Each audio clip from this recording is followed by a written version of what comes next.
This online lecture is a very brief introduction to art that was produced in ancient China as well as ancient Japan. The material is covered in your textbook in all of those little random yellow pages that we have been skipping over.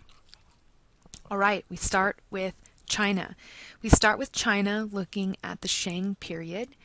The Shang period is not the first period of art production in China. There actually is a preceding period, the Yangshao period, which was a Neolithic time dating to approximately 5000 BCE.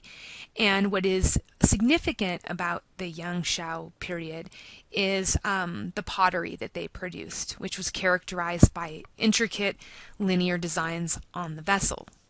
Now, what's important about the Shang period is this is the first dynastic period in the history of China. Very old dynasty with its beginnings dating around 1700 BCE. So we can see that perhaps there's kind of a wide range here. Perhaps these oracle bones could have dated to the earliest times of the Shang period.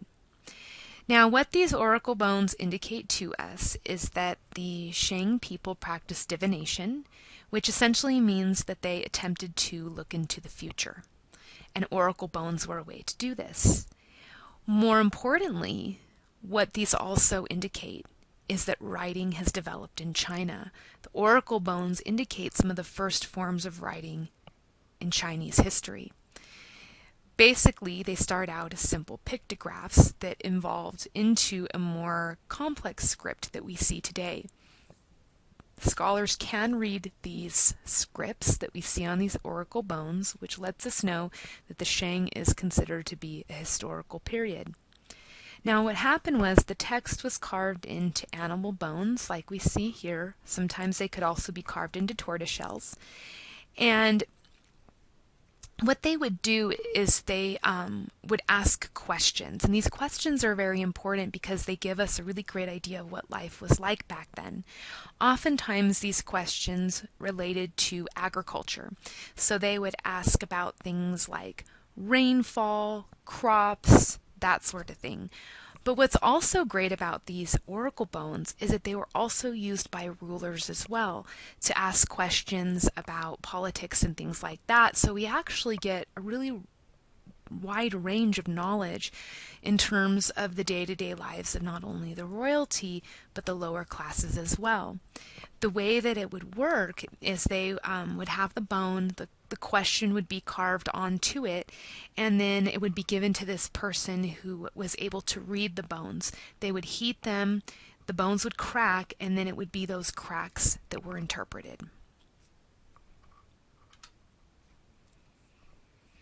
Now, still in the Shang period, we're looking at an example of royal burial. This is the royal tomb belonging to Fu Hao. Fu Hao was the wife of Wu Ding, who was the 12th ruler of Shang dynasty.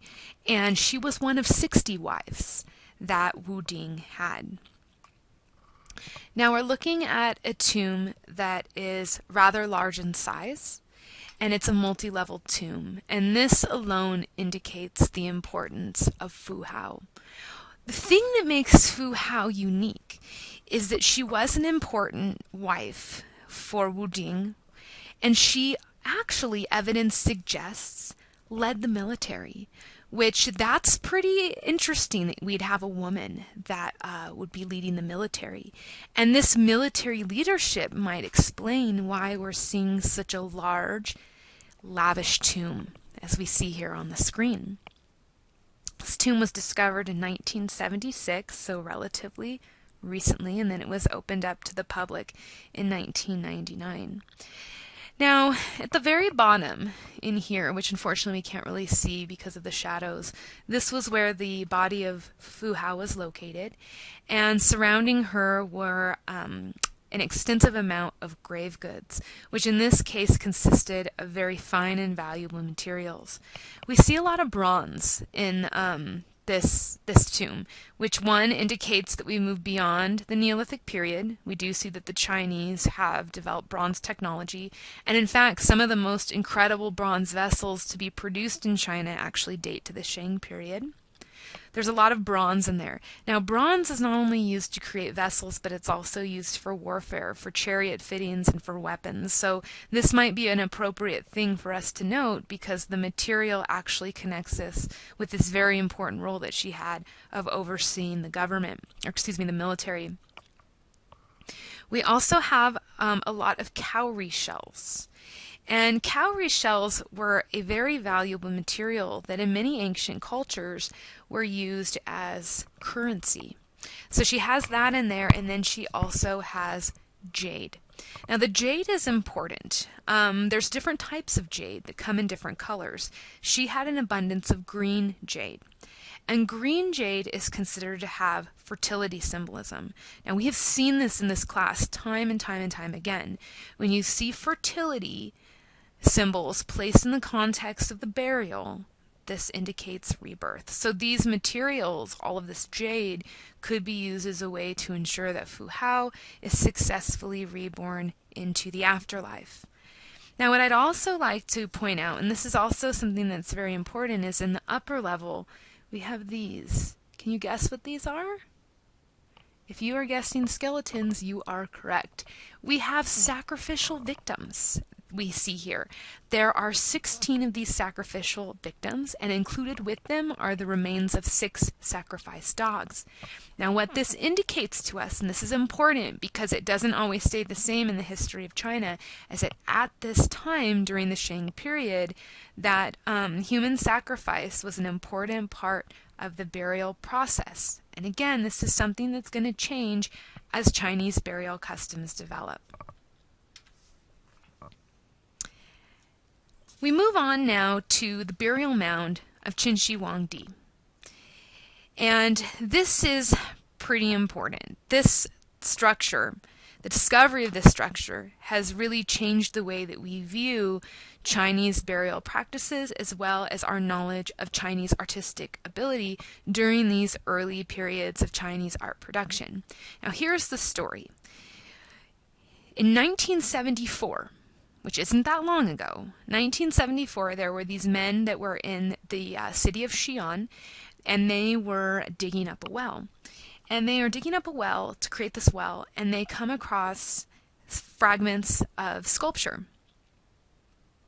So they bring in these archaeologists to come in and take a look, and what they realize is that these men had inadvertently discovered the tomb of Qin Shi Huangdi, who was the first emperor of China. So this is actually kind of a humongous deal to accidentally discover this person who looms so large in the political history of China as the first emperor. And he was the first emperor of China because the previous period, the Warring States period, everybody's fighting, there's all kinds of strife within China. Qin Shi Huangdi comes in, he unites everybody under one centralized rule. He does other things like he standardized the currency. He did things like build the Great Wall of China. Now, if you went to China today, you would not see the wall as it was built by Qin Shi Huangdi. That actually was, what you see now is the Great Wall that was built during the renovations of the Ming dynasty, which was in the 14th century CE. So he built the wall. It was incomplete. It was just like little fragments of wall, which obviously is not going to be too effective in its function of attempting to keep out would-be invaders. So anyways, important guy. So they come in, they begin to excavate, and this is what they find. To date, 8,000 of these terracotta sculptures distributed amongst 3 pits.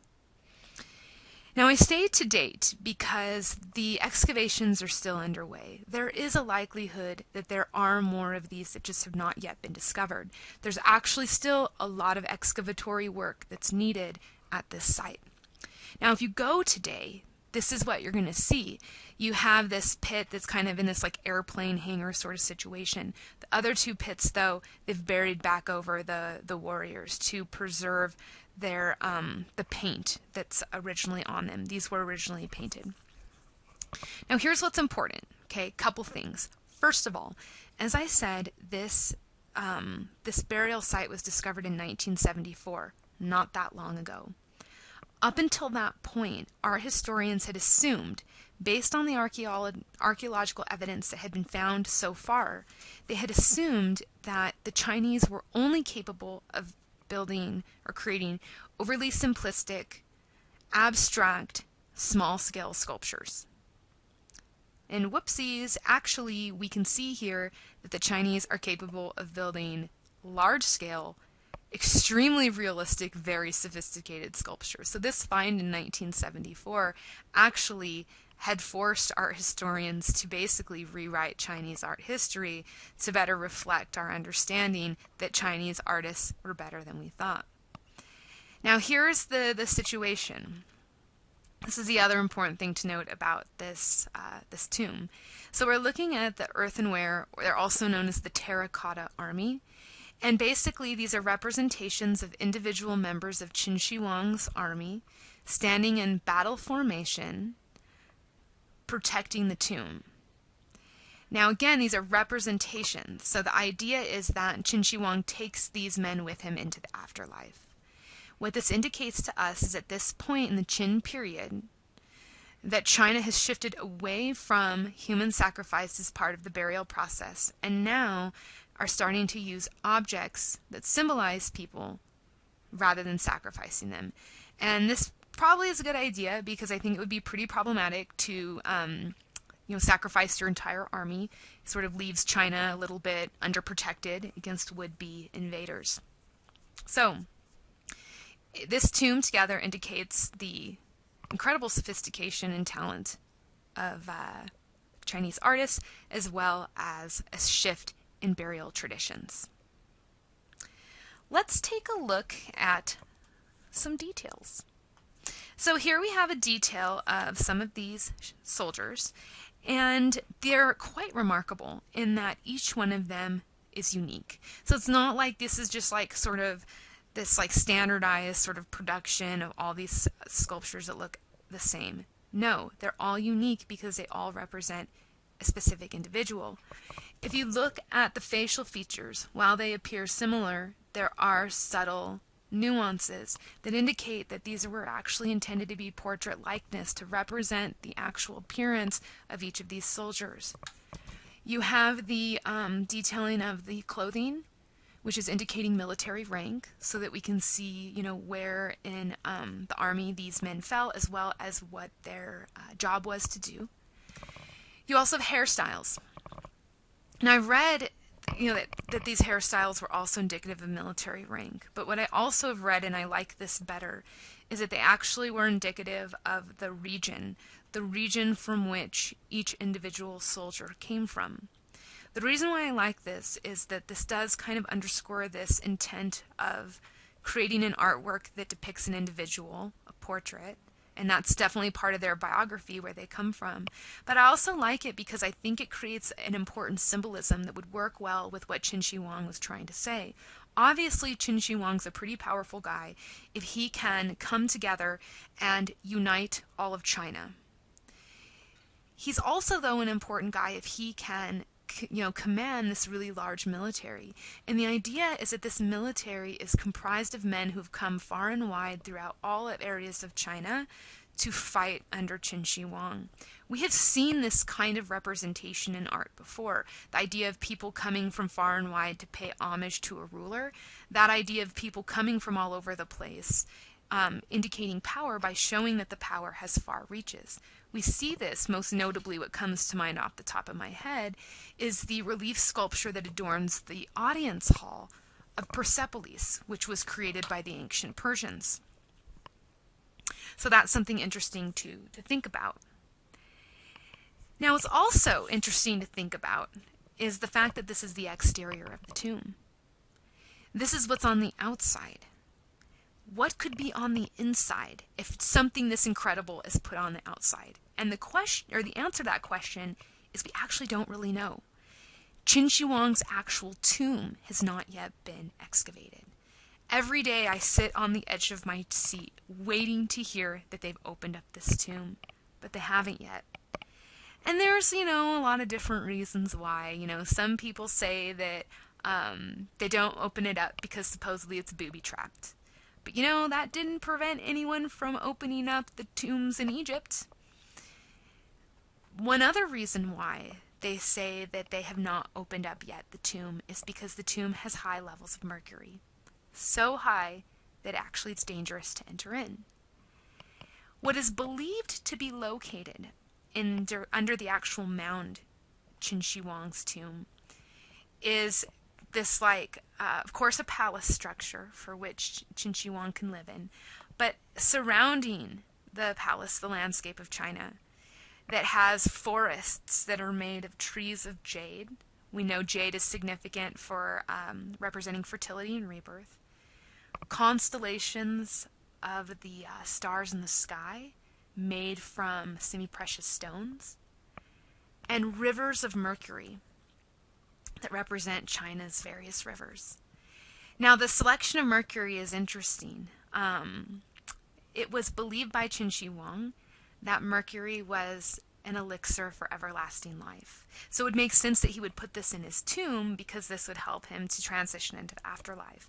What's ironic is that supposedly Qin Shi Huang, believing that mercury was the elixir to everlasting life, drank it and died of mercury poisoning.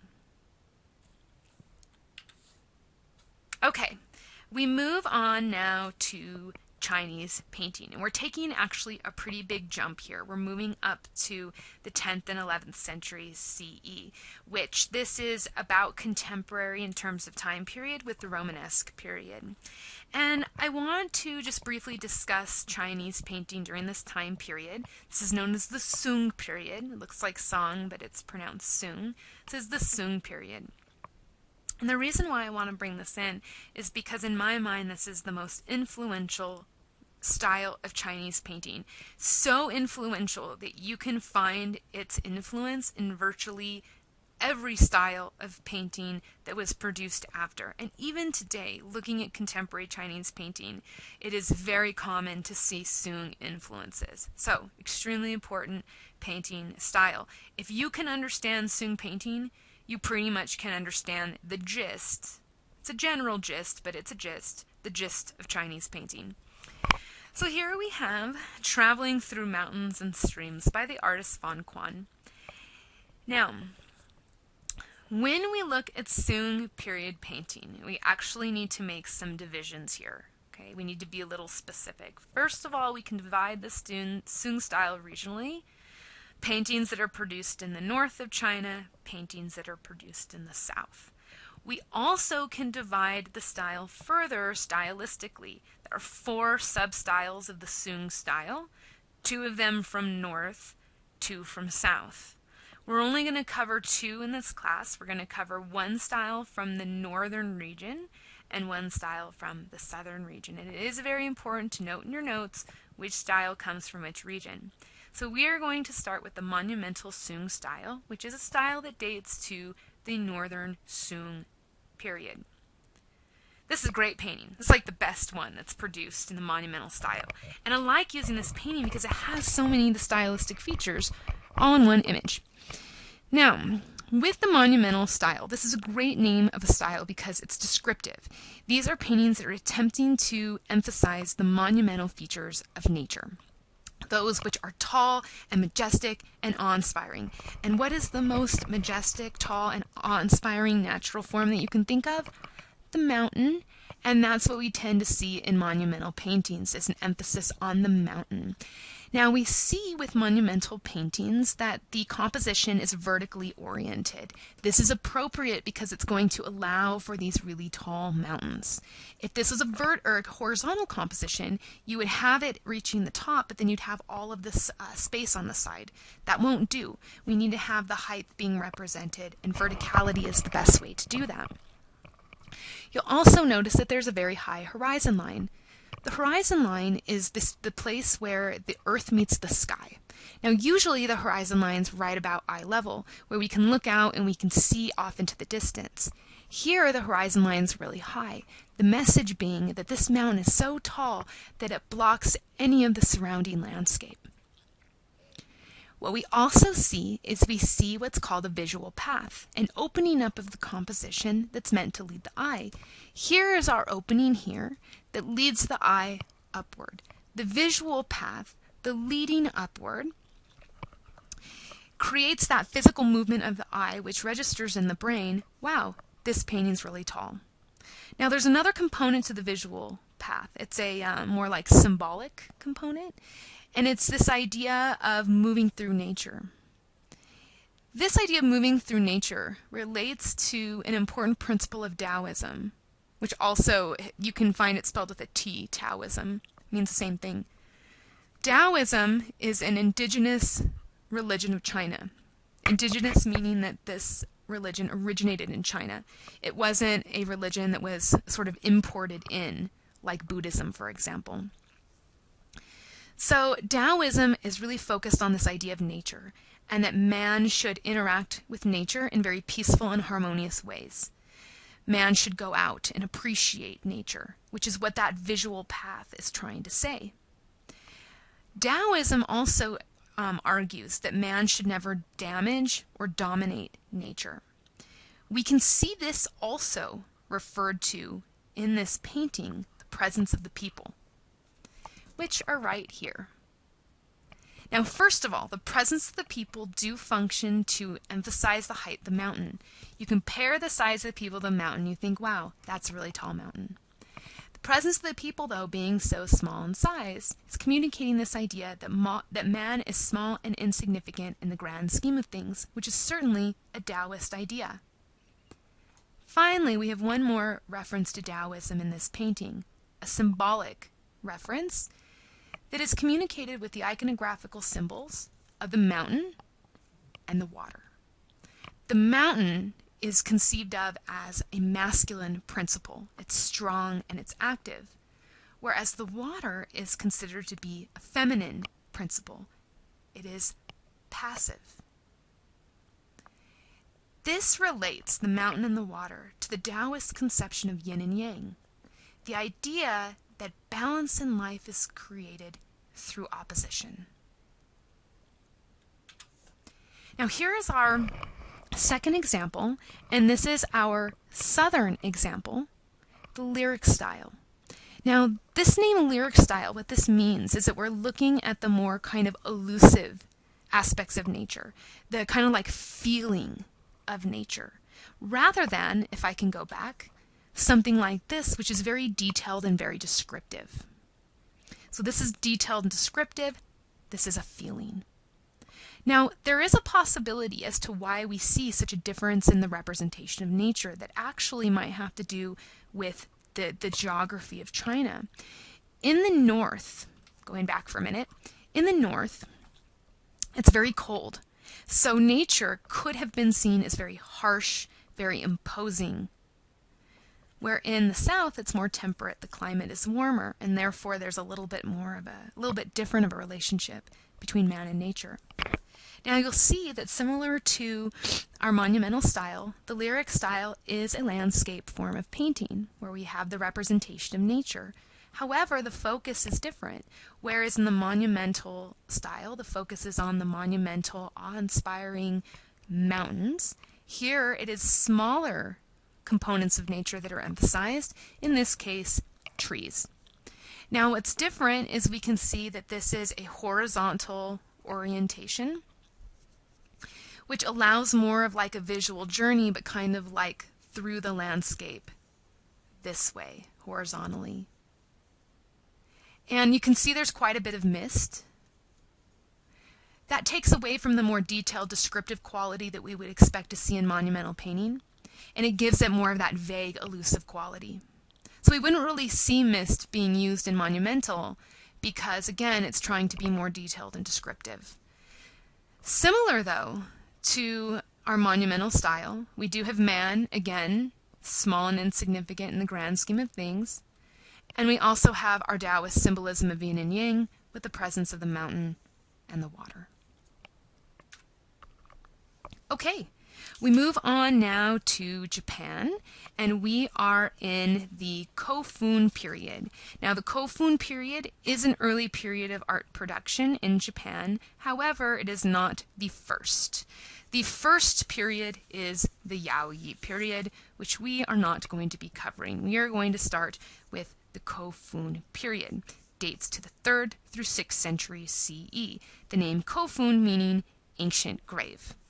Now, we start with these sculptural figures known as haniwa. And haniwa were some of the earliest forms to come out of Japan in terms of sculptural figures. The name means circle of clay, and it refers to what these figures initially were, which were elongated cylinder jars that eventually over time kind of developed into the sculptural figures that you see here. Now, I included 2 examples, a very early example of the haniwa and a later example that we see here. Now, you can see with these earlier examples, this is why I included them, how they could kind of have developed from a cylindrical clay jar. And this also explains, even in the later forms, why we see these figures that have such strong cylindrical qualities, where basically these figures are like these cylinder kind of like tubes. It speaks to the origins as a vessel. The other thing that's really significant about haniwa figures that make them very easy to identify is the hollow nature of the vessel is made apparent with openings usually in the face. So you look at the eyes, you look at the open mouth, you know that inside it's hollow. So anytime you see this, you can assume that you're probably looking at a haniwa figure.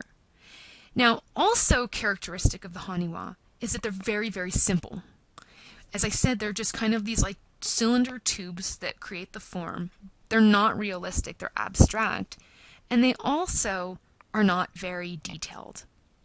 Now, this is interesting because, okay, this figure dates anywhere between 4th and 6th century CE. If we go back for just a minute, compare this. You can see that the Chinese are just a little bit ahead, okay, 210 BCE, just a little bit ahead in terms of their abilities in sculpture.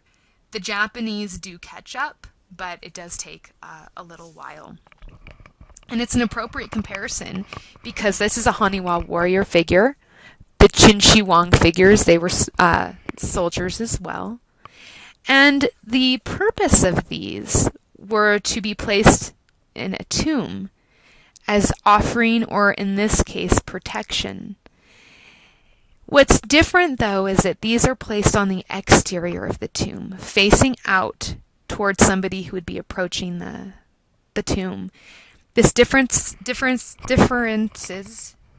It's different from the Chinese vessels, which were buried within the tomb. The Japanese keep theirs on the exterior. Now let's take a look at a Japanese tomb. Here we're looking at the Daisen Kofun, which is the Kofun tomb of Emperor Nintoku, who was the 16th emperor of Japan. And the Kofun is the tomb type for which the period is named. Now, the Kofun is a burial mound.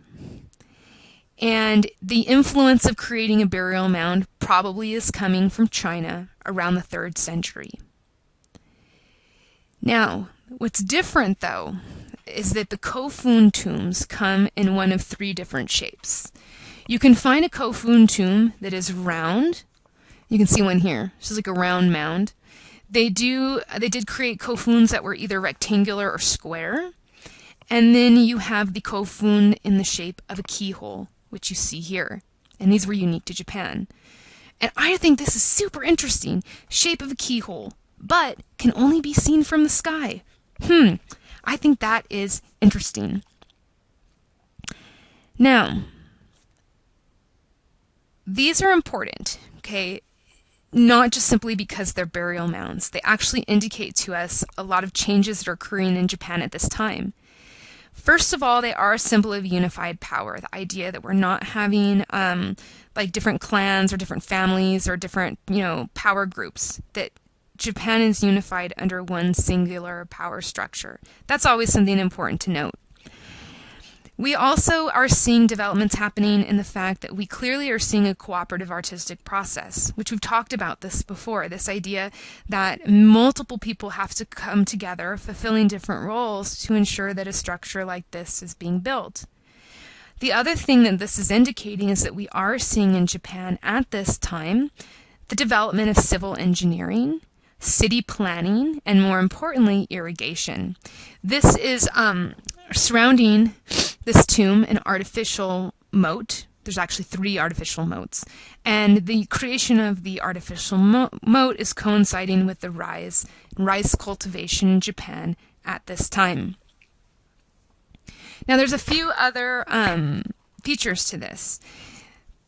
And I think this is kind of interesting, this focus on the number 3. Now we already talked about the fact that we have 3 moats.